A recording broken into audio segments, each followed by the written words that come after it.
So David, you've got some cool stuff coming out too. You've got Screamboat coming out. Oh, I'm gonna ruin your childhood. Yeah, that's coming out on April 2nd into select theaters. We're hoping to get it extended, just like how Terrifier 2 and 3 came out originally, where we just had the limited run, and we got those extended for weeks on weeks on weeks, and we're hoping that the same's going to happen with Screamboat. And so if you can, go get your tickets now, because that's how the theaters are basically assessing if they're going to keep the movies in the theaters longer. It's a stupid idea because it's like no one buys tickets in advance usually.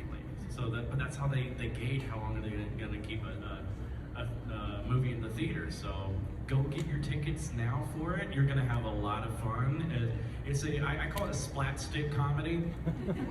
It's a very silly movie because I'm in like about a 2-foot tall mouse running around on a boat on the Staten Island ferry killing people, and it's just silliness. And if you're a Disney fan, you're going to have a blast with this one too, because there's tons of Disney jokes. Our own Kaylee is in that as well. She's playing one of the Disney princesses, Cindy. So she's in there, and she's hysterical in this thing. And there's so many other people you probably might recognize in this movie too. It's just fun, and just go in there and have fun. It's over the top craziness and gore and all that good stuff too. So yeah, there's a lot of gore, so have fun with that too. So, yeah. It's a wonderful world of Willie.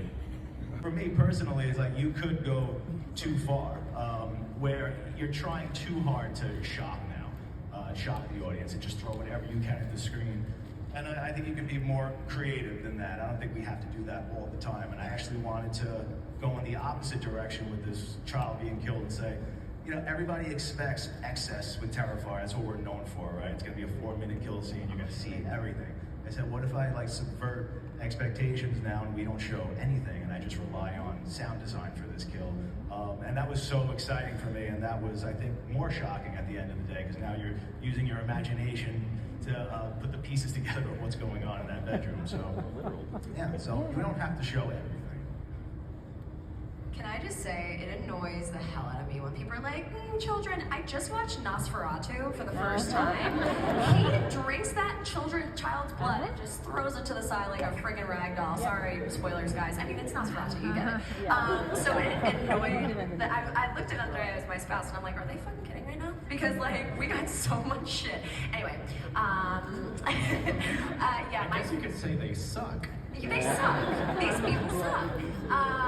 Yeah, my favorite kill is what Damien was talking about. It changes depending on my mood that day, but I really loved the first kill in Terrifier 3, the child. When the child dies, I love it.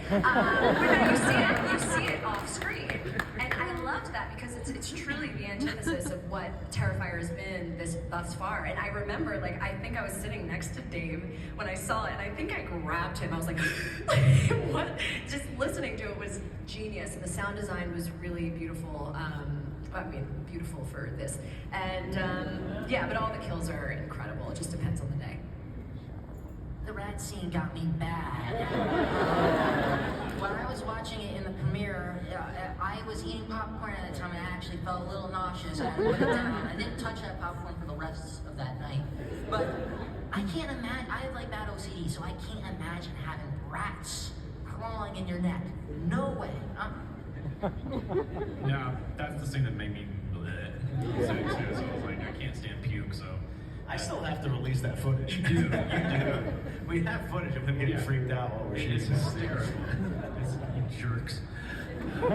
But my favorite, I really love the Santa kill. That was my personal favorite one, because I had so much fun that whole entire week. That was my favorite week I've had on set on anything I've worked on so far, because I got to do a scene with these men that I grew up watching in films my whole entire life, with Clint Howard and Bradley Stryker and of course Daniel Roebuck, and it's like Danny is such a pro. I can also tell he's a former stage actor, and he knows how to play the straight man so well, and he knows how to just throw you the jokes. He was just constantly just making up his own dialogue when I'm torturing him, and I'm like, it was like take after take was different things. And I'm like, this is just brilliance that he's coming up with. So it just made that scene more fun for all of us, I think, involved in it. And it was just, and I kind of felt like a Batman villain in a way too. Just the whole like liquid nitrogen type of kill, just freezing a guy to death and just cutting him, like not cutting him, but like smashing him to pieces.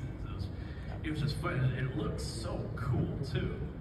It was like, and we actually wanted to go a little bit further with it. We just ran out of time. So I was gonna make him into like a full snowman. I was gonna take some coal, light him on fire, and shove him into his eye sockets, but we didn't have time. But the carrot works, so I love that scene though. It's just, that's personally my favorite kill.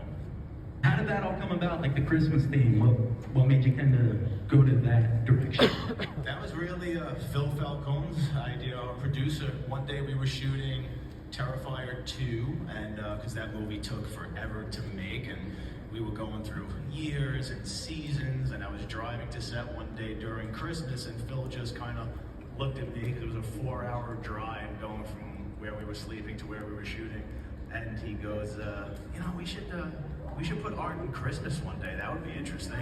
It was just that simple. And as soon as he said that, I was like, that's a brilliant idea, because I love Christmas horror movies, always have. It's one of my favorite horror subgenres. And I love maniac Santa Clauses.